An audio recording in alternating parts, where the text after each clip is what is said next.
वर्षापासून सातत्याने या कुटुंबाला नाहक त्रास दिला जात होता आणि त्याला कंटाळून खरं तर या युवकाने आत्महत्या केली।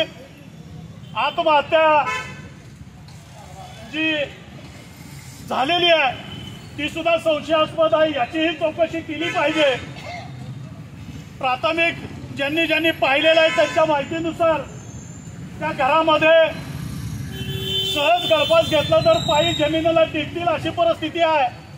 मग अशी परिस्थिती असताना एखादा माणूस मरणाच्या वेळेला हातपाय खोडत असताना त्याचे पाय जमिनीला टेकले असते तर आधार मिळाला असता तर त्या युवकाचा मृत्यू झाला नसता।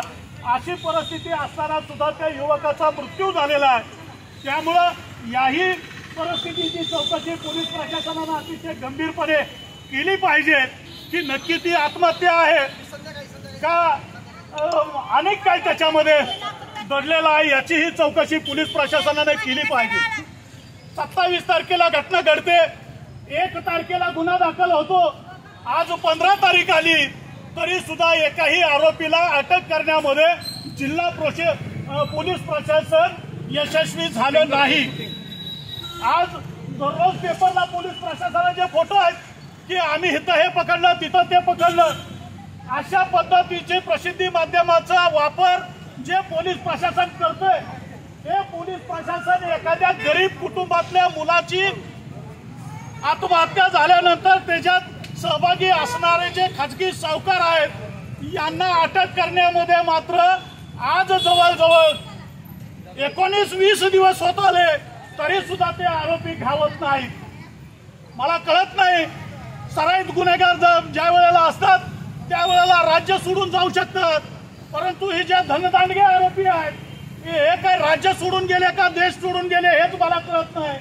जर एवढी माहिती पोलीस प्रशासनाला मिळत नाही आणि त्याच्यातल्या 6 पैकी एकही आरोपी घावत नाही याचा अर्थ पोलीस प्रशासनाचं पूर्ण फेल्युअर आहे किंवा यांना कोणतरी राजकीय हस्तक्षेप याच्यामध्ये पाठीशी असला पाहिजे।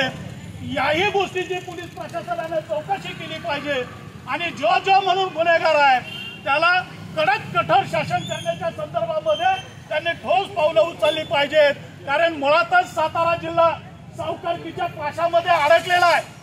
अनेक घटना सातारा जिल्ह्यामध्ये सावकारी पाशातून झालेली आहे।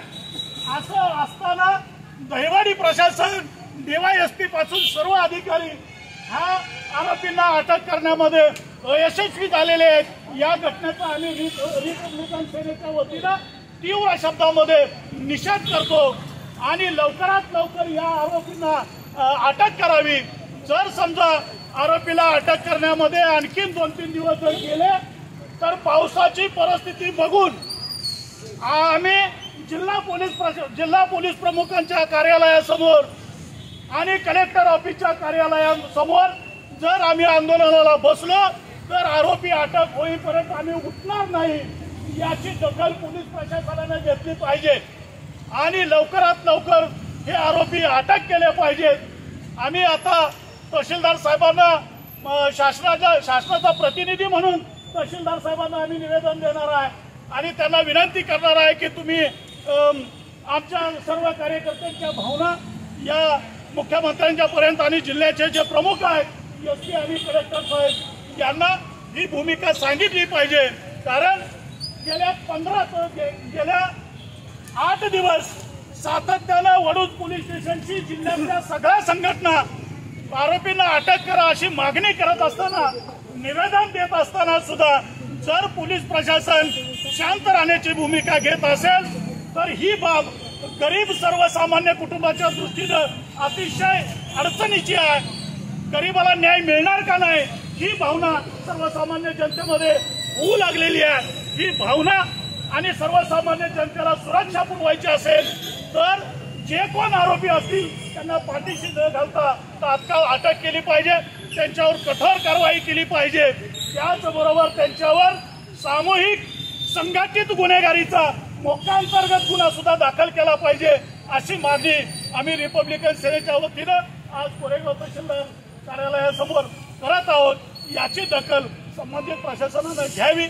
जनतेने सुद्धा बघ्याची भूमिका घेत असताना सर्वसामान्य माणसावर अन्याय होत असताना आपण सुद्धा मतदार राजा आहे। जे शासनाला आपण निवडून दिलेलं आहे ते शासन जर सर्वसामान्य माणसाप्रती जागरूक नसेल तर त्या शासनाला धडा शिकवण्यासाठी सर्वसामान्य जनतेने इथून पुढच्या काळामध्ये रस्त्यावर उतरलं पाहिजे, तर आणि तरच सर्वसामान्य माणसाला न्याय मिळू शकतो। अन्यथा हे आपल्याला न्याय देतील असं अजिबात वाटत नाही। या दृष्टिकोनातून सर्वसामान्य जनतेने सुद्धा आपल्या प्रश्नाप्रती जागरूक राहिलं पाहिजे असं आम्हाला वाटतं आणि त्यामुळे पुन्हा एकदा आम्ही या घटनेचा तीव्र शब्दामध्ये निषेध करतो।